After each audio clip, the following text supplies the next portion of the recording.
अस्सलाम वालेकुम नाज़रीन, मेहरान टीवी में भली कार मां हां मुबशिर सोलंगी सबका पर एक नज़र हेडलाइन ते। अमरीकी सदर डोनाल्ड ट्रंप चयो आहे त जेकॾहिं ईरान सां मुआहिदो थी वियो त पाकिस्तान वेंदुसि।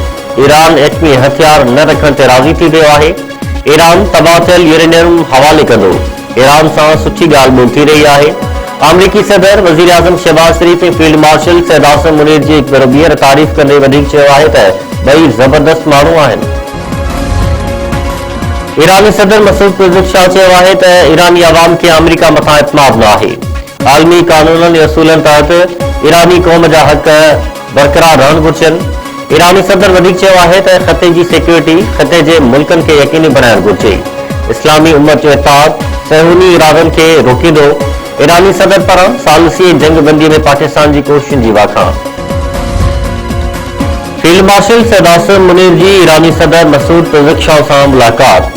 तेहरान में थियल मुलाकात में घर वज़ीर मौसम नकी ईरानी परदे वज़ीर अब्बास राग़ची भी शरीक। ईरानी मीडिया जो चवणु आहे त अमरीका ईरान के मुआहिदे ते राज़ी करण लाइ फील्ड मार्शल जी ईरानी सदर सां मुलाकात इंतहाई अहम आहे। वज़ीर आज़म शहबाज शरीफ जी तुर्क जे परदेही वज़ीर सां अंकरा में मुलाकात। परदेही वज़ीर इसहाक़ डार ऐं ख़ासि मामून तारिक फातमी भी शरीक।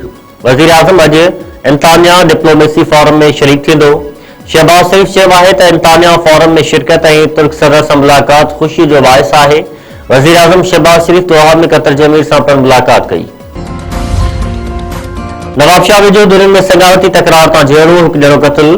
बी सेक्शन थाणे जे अदग सरवर ख़ासकेली में जहिड़ो। फायरिंग में उमेद अली ख़ासकेली मारिजी वियो। संदसि पुटु जुनैद सख़्त ज़ख़्मी, नाज़ुक हालत में अस्पताल दाख़िल। वाक़िए बैदि दुरनि में छिकताउण वारी सूरतहाल। कंडियारो वेझो नारी घरू अणबण तां आपघात करे छॾियो। ॻोठ दिलबर बुध में नारी काइनात बुध घर अंदर ज़हरीलियूं गोरियूं खाई छॾियूं। गेम्स अस्पताल में इलाज दौरान फौत। मर्द घर पहुचण ते वारसनि में कोराम बरपा।